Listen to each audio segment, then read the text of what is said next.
हा साहेब नमस्कार म्हटलं. नमस्कार नमस्कार. बोला, कोण बोलताय?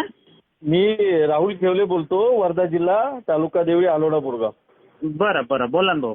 म्हटलं तुम्ही जे मला उन्हाळ्यामध्ये जे तुमचा युट्यूबवर बघितला होता म्हटलं तो व्हिडिओ, कशाचा? ते सोयाबीन पेरणीनंतर लगेच तणनाशक मारायचं बा. हा हा हा, ते कांद्याचं तणनाशक ऑक्सिफ्लोरोसेन.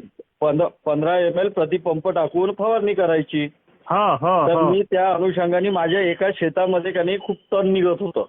हम्म हम्म. ते बदान होतं भाग, थोडासा जरी पाणी आला तर तिथे ओलावा धरून राहायचा. बरं.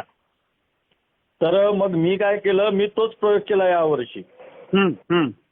तेवढ्या क्षेत्रामध्ये मी फवारणी केली. पेरणं झालं होतं माझं. पेरणी झाल्यावर मी लगेच दुसऱ्या दिवशी त्या बदानामध्ये मी ऑक्झिफ्युरॉन जे असते ना कांद्याचं तणनाशक, हो हो.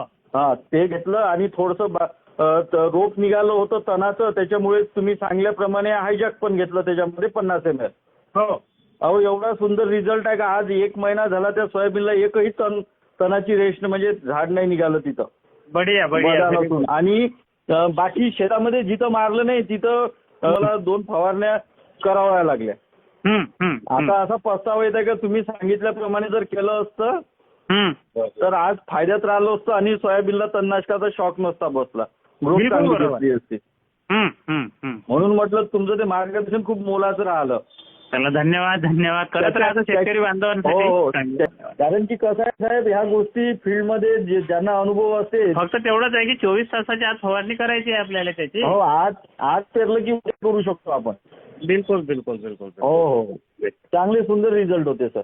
मस्त. चला चला, धन्यवाद. खूप बरं वाटलं तुमचा फोन आला. आणि मी जे व्हिडिओ टाकत राहतो युट्यूबवर, फेसबुकवर शेतकरी बांधवांसाठी, तर त्याचा असा तुम्हा लोकांना फायदा होतो, खूप आनंद वाटतो. याच्यापेक्षा दुसरी कमाई कोणतीच नाही माणसाची. नाही पण कसं असते साहेब, ते ज्ञान जे असते आणि अनुभव असते हा शेअर केल्यानंच होते. बिलकुल बिलकुल बिलकुल बिलकुल. मी स्वतः त्या दिवशी मी शेतात गेलो, मी विचार केला का म्हटलं आपण किती मोठी चूक केली बा, बाकी शेतात मारलं असतं तर. हो, आता हे तुम्ही किती एकरात मारलं होतं? हे मी 2च एकरामध्ये 10 पंप मारून पाहिले. बरं बरं बरं. आणि बाकीचं दुसरं क्षेत्र किती आहे? बाकीचं दुसरं क्षेत्र होतं माझं 8 एकर. अच्छा अच्छा. म्हणजे समजा ते जर 8 एकरात अजून मारलं गेलं असतं तर तुम्हाला माझे तकलीफच नव्हती. 25-30 हजार रुपये वाचले असते. बिलकुल बिलकुल, एकदम बरोबर. तो पैसा वाचला असता तुमचा, तेच खरी बचत झाली असती जे विनाकारण आणि आपण. झाडाला शॉक नसता वेळ बसला. बिलकुल